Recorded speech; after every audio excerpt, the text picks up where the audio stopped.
Hello YouTube, this is going to be a first impressions video on the Pulsar X2H Mini, coming from someone who has mainly used ergonomic mice my whole life, including the Model D and Model D minus wireless, the Rival 310 and the Defender V3 Pro.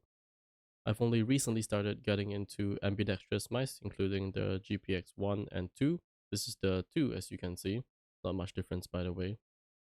And besides the X2H Mini, I've also picked up the Corepads and the BTL skates for the X2H Mini. And the comparison between these two feet will be in a separate video, but for this video, I'm just going to cut to the part where I've opened the mice and I'm going to test it and let you know how I think. We're back. It is now day 2 of using the Pulsar X2H Mini. I've put in something like 20 games of Counter-Strike 2 at this point, and let me share with you my thoughts. First off, let's get into the shape of the mouse. The Pulsar X2H has a fairly aggressive hump, and it is more centered towards the back of the mouse as you can see here. And if you want to compare it to a GPX, where the top of the hump is really towards the middle of the mouse, towards the center. And another feature of the shape of the Pulsar X2H Mini is that the fairly aggressive curve, the curvature towards the back, as you can see.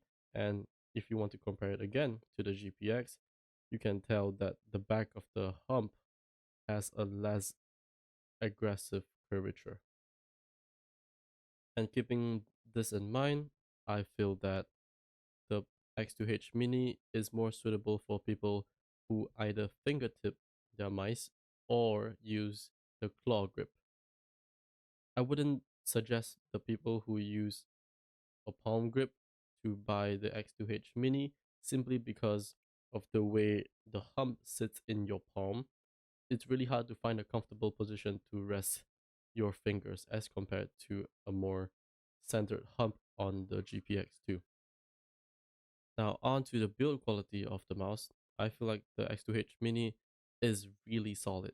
I've been squeezing it like a madman, more strength than anyone would normally put on the mouse while gaming, and there has been no problems whatsoever. Then again, this is my second day of using the mouse, and I will come back in perhaps 2 months and give you guys a more long-term review of how this mouse holds up, because I do plan to keep it.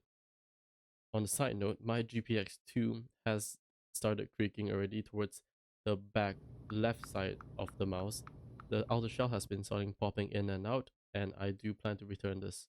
But as for now, I will keep this here for comparison purposes. Back to the X2H Mini here. For its weight, I feel like it's very solid. Again, if after 2 or 3 months it starts creaking, I will let you guys know for sure, but I would be very surprised if that happens. Now, on to a slight gripe I have with this mouse is the click feel of the X2H Mini. Out of the box, the clicks were very heavy, especially on mouse 2. Mouse 1 was compared to the GPX. Mind you, the GPX out of the box was really heavy as well. This is the GPX2 with the new optical switches. But after, I'd say, 2 weeks of using the GPX2, the clicks have really softened up and became easier to spam. But on the X2H Mini, for example, on mouse 2, every so often there will be a click that is way heavier than the rest.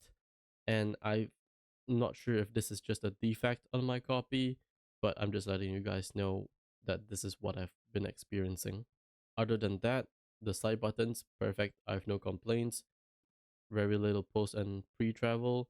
And for the scroll wheel, I don't really have any problems with it whatsoever. It's light, there's very small tactile steps, and I think most people would like it. It is a very safe scroll wheel. Now on to the performance section of the mouse. I am using the X2H Mini in 1000 Hz polling rate. I do plan to pick up the 4K Hz polling rate sometime soon, perhaps after this review. But as far as performance comparisons to the GPX2, I am running a GPX2 in 2K Hertz, but I think in game I couldn't tell a difference. Now I don't have any objective tests I can perform on the X2H Mini, but I'm sure other reviewers have already done so and you can refer to their testing results. Just realized I forgot to talk about the mouse feed on the X2H Mini, and let me just say the quality on the X2H Mini mouse feed is leaps and bounds better than ones coming on the GPX. Out of the box, it is quite a controlled glide. I don't think it is too fast, but I definitely do want to try out the aftermarket feet and see how they feel. Overall, this being a first impressions video, not necessarily a long-term review, I am a claw grip user and I play games such as CS2 and Apex. I feel like this is a very good shape to have, and I definitely want to try it out longer so I can give you guys a more in-depth review later on, including the skates that I've bought for this mouse. I would definitely include that in my long-term review as well. I'll see you guys soon. Peace.